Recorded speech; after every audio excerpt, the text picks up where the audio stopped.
Hello, folks. Hey, this your host James Amo, Friends in podcast. Today is a great day. I'm coming to talk about the benefits of home ownership. I'm a real estate agent, and then I'm the host of Friends in podcast. Our topic for everything is awakening. So that is the name of the podcast is Fremsen Podcast, but our topics is awakening. It's something that we need to pay attention to all the time, anytime.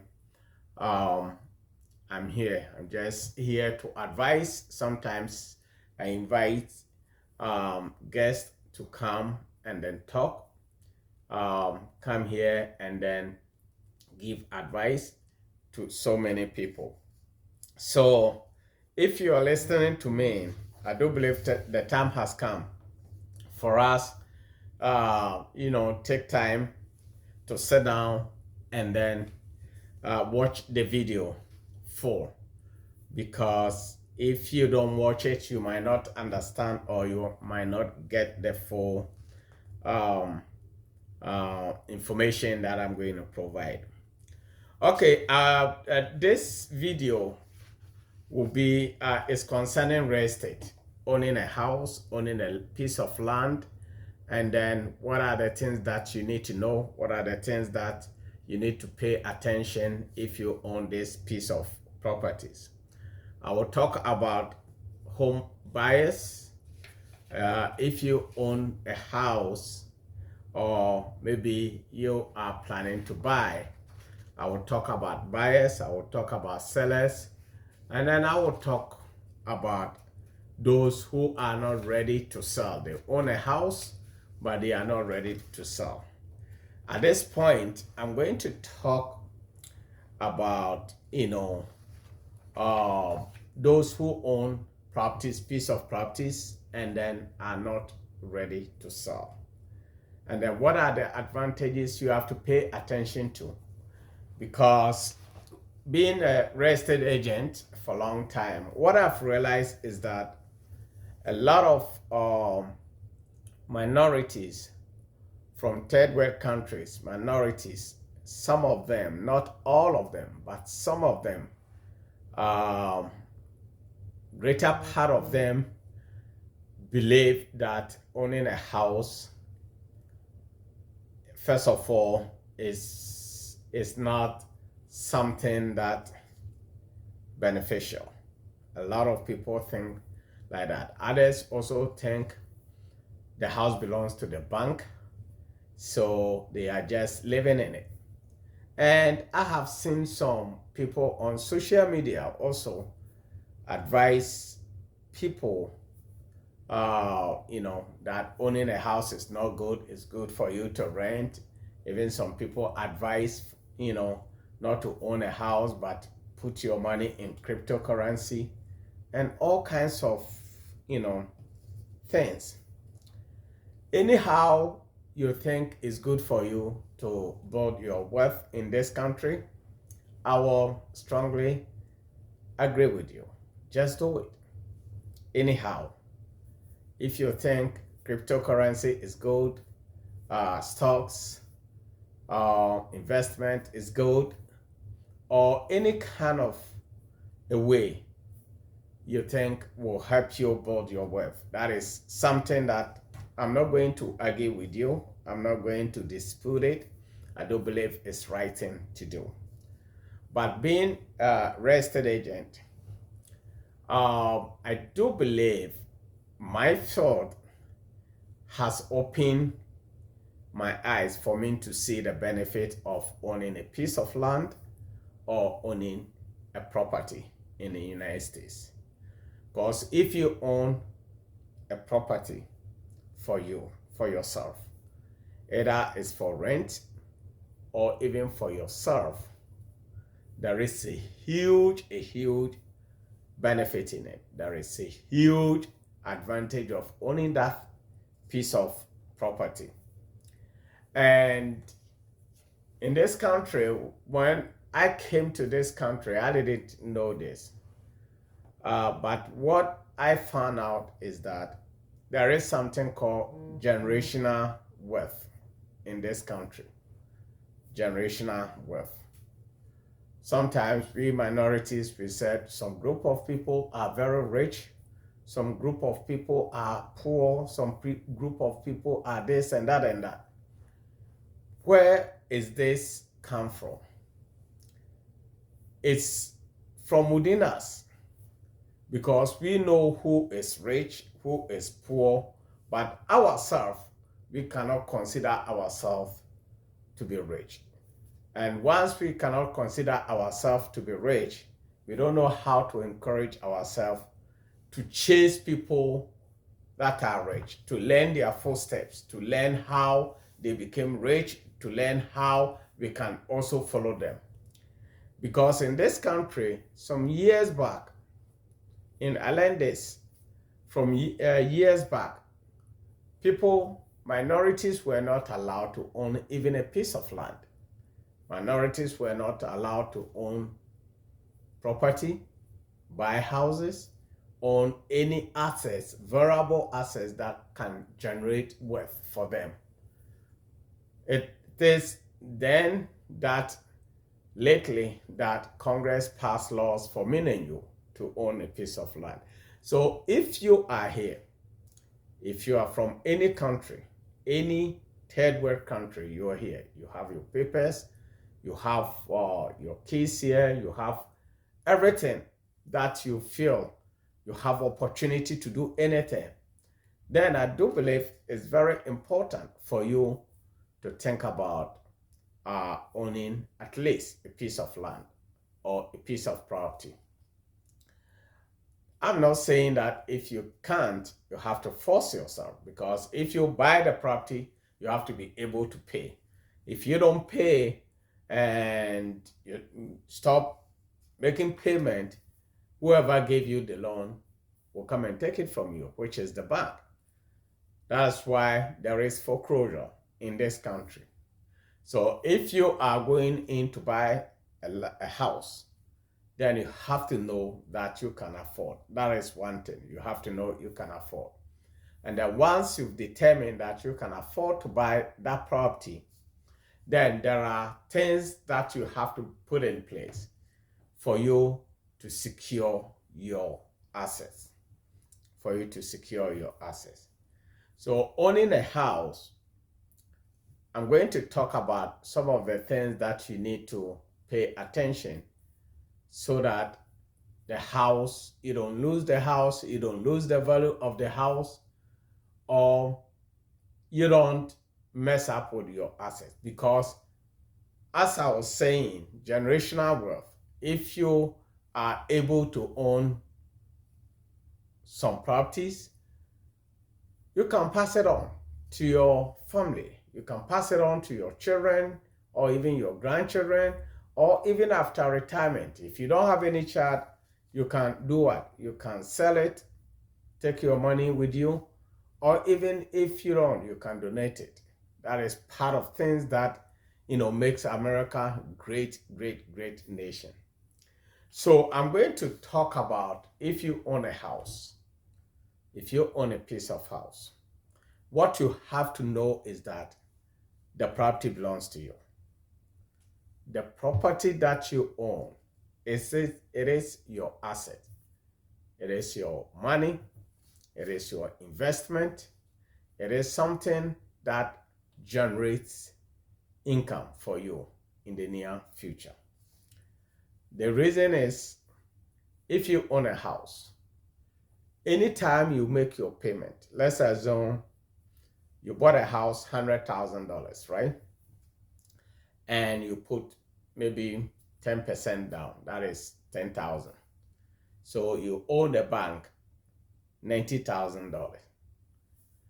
You owe the bank $90,000. That means you have 10%, which is 10,000 equity in the house already. Your money, $10,000, is sitting in the house. Either government gave you the down payment assistance, or even your own money, that equity is yours, which is something that you have to safeguard it. You have to protect it. You have to make sure that you take care of that asset.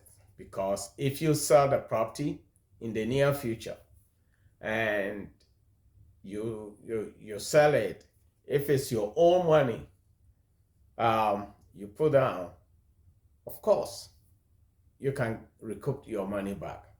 And then if it's a down payment assistance, which is not forgiving, still you will pay the bank, or you will pay the company, that FHA, you will pay them back, or maybe Minnesota Housing Finance Agency, you will pay them back. But still, you own your house, you have your equity in it already, right? So these are some of the things that I'm going to talk to you about. If you own a house, say, as I said, $100,000, and you put 10% down, anytime you put money, you send your monthly payment. You see, if you look at your statement that comes to you, there is something that is called escrow, and then there is something that is called principal and interest. So your escrow are your taxes, your hazard insurance, and then if you have anything that needs to, prepaid, maybe mortgage insurance or whatever it is, all these things are combined. That is what they call escrow. The bank will take this money from you. Probably you own $190,000, right? Your bank might say your principal and interest is maybe $500. Combining escrow, property tax, insurance, and hazard insurance combined, or mortgage insurance combined, is maybe $400. That means your monthly payment that you have to send to the bank is $900. Your principal and interest is $500, and then your escrow is maybe $400. So combined, you owe the bank every month what? $900. So when you send this $900 to the bank is going to take your escrow. They will deposit it in your escrow account. And that escrow account, once the money is in there, the companies like insurance company, the city, tax, and all these companies, maybe they will come in and then take their money annually. So you don't need to worry about it. You just send your $900 to the bank and then just forget about it. The bank will handle the escrow part of it for you. But the one thing that you have to pay attention is your principal and interest. Your principal and interest. What are the interests and what are the principal? The interest is what the bank takes from your payment, because they loan you the money. They have to take their money first. They have to take their interest first before putting your principal, the rest into your principal.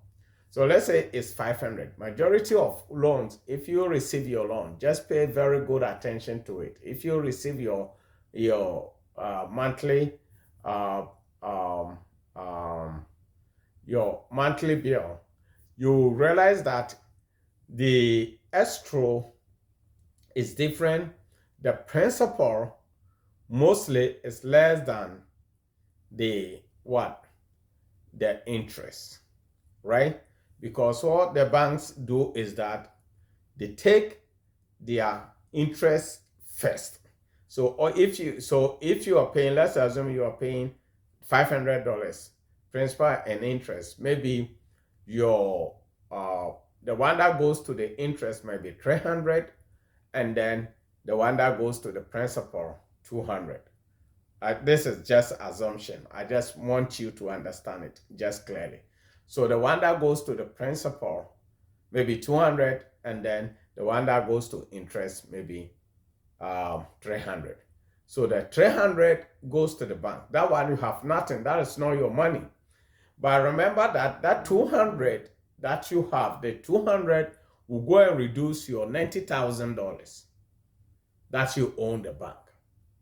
So your first bill that you send to the bank, if you have escrow, if you have the principal, you pay principal of 200. That means indirectly or directly, you have equity of 200.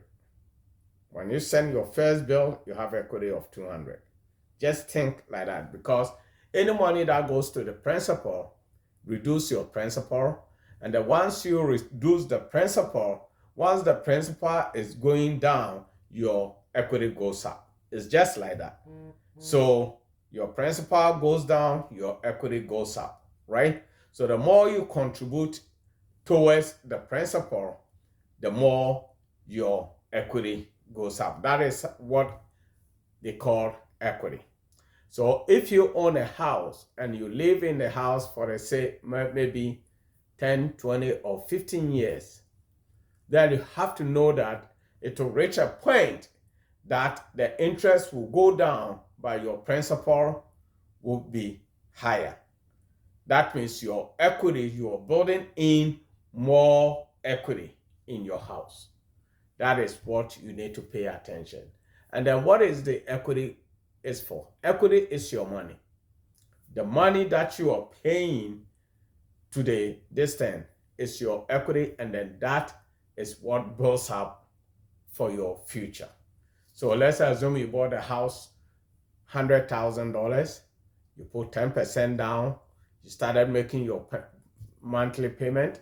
And then by 10 years or 15 years, you realize that out of the $90,000 you own the bank, your principal is now $40,000, right?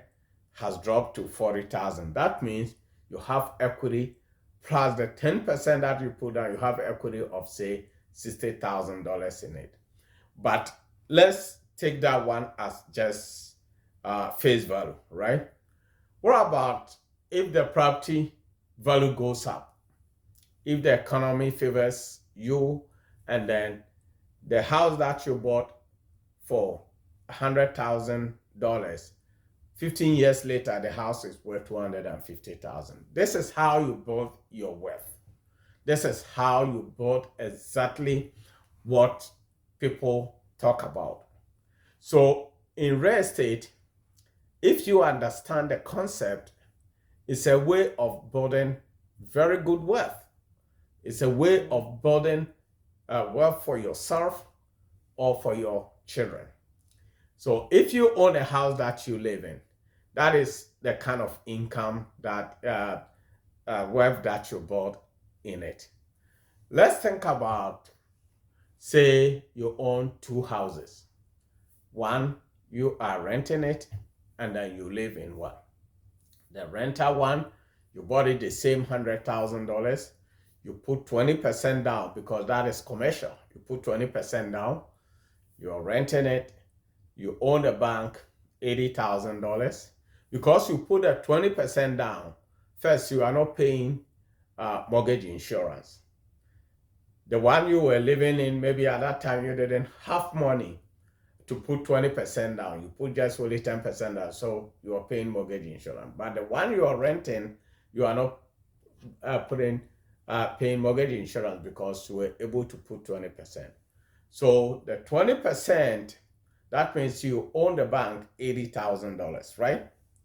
The $80,000 that you own the bank, you rent, maybe your monthly payment is, say, maybe $800. You have your property tax come to you maybe yearly. You have to pay your property tax because you have 20% of equity in it already, so they cannot escrow it. So you know your property tax, you calculate how much your property tax is.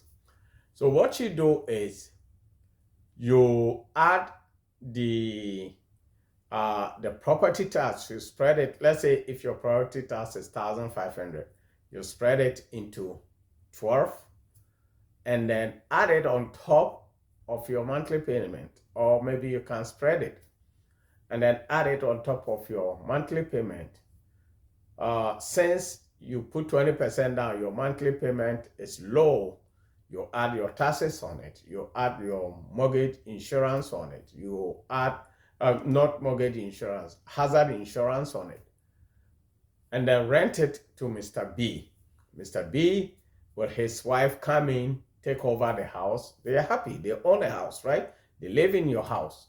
They are renting every month, they come and drop 1,500 to you every single month. Every single month, you have income coming to you. Mr. B is paying your mortgage, paying your taxes, paying everything, paying your increasing your equity just for you.